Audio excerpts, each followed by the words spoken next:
Hello, my name is Hearn. I'll be covering my reflection video of my 3 projects during media production.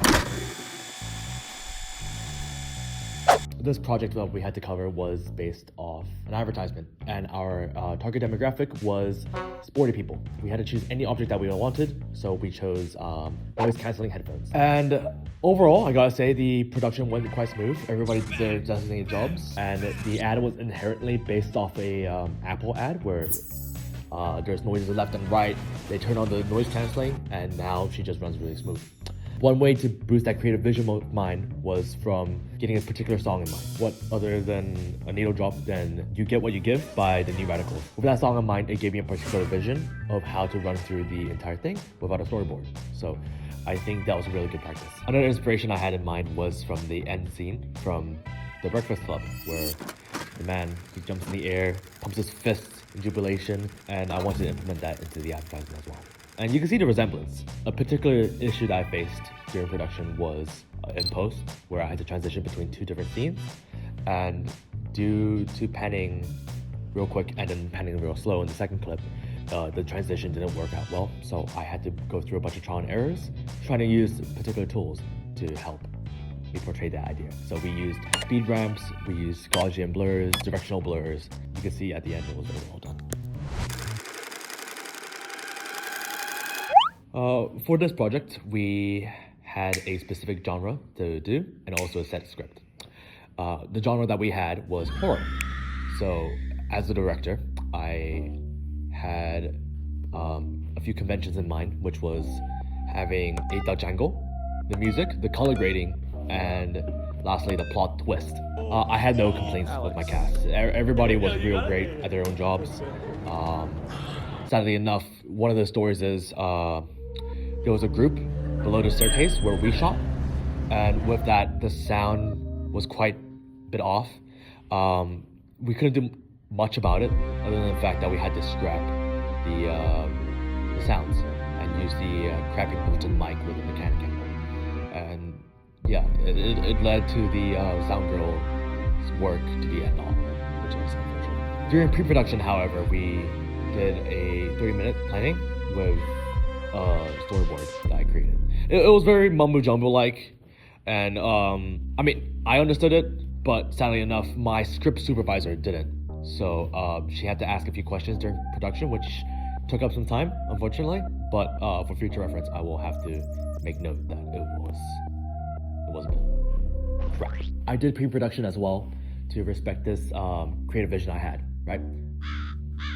And with that, it was quite smooth, I gotta say. It's just that the color grading wasn't that well.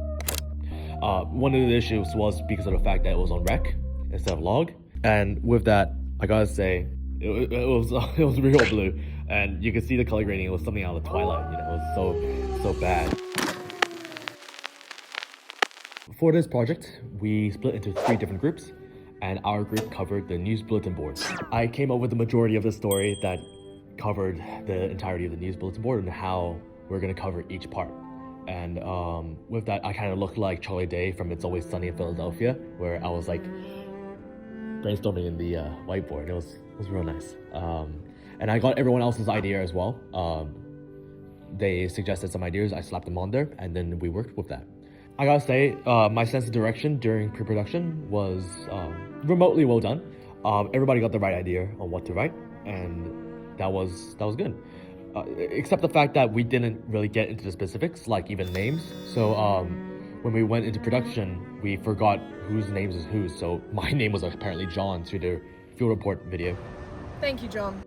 And we just gave each other names from the dictator, like Alice Burgers and employees must wash hands. And I mean, hey, it worked out at the end of the day. A moment where we had to change directions was from the fact that we got kicked out of our first filming location. And while these things happened, for sure, it gave us a proper opportunity to have some critical thinking in mind and improvising real fast. It worked out quite well because we changed the story where instead of being in one singular location, we instead made it so that we're actively running away from pigeons, which is the baseline of our news.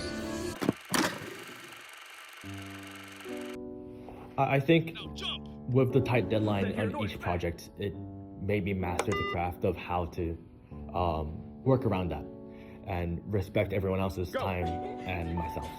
So. However, on the contrary, it felt like my practice was limited, and not just based on how production is working, but also like my leadership skills was also very limited as well. And then you move up. No, corpse, move up. Oh, me! Yeah, no, all good, all good. I need to add to the fact that I feel like sometimes, well, no, majority of the times, I was within creative control of most of the projects. And while I am extremely grateful for that, it just felt a little unfair onto the others who might have wanted the same job but never spoke up, as I was opted out to do the majority of it. I just felt that while it is great practice, it just didn't seem quite fair, which I need to worry about in the later projects in mind.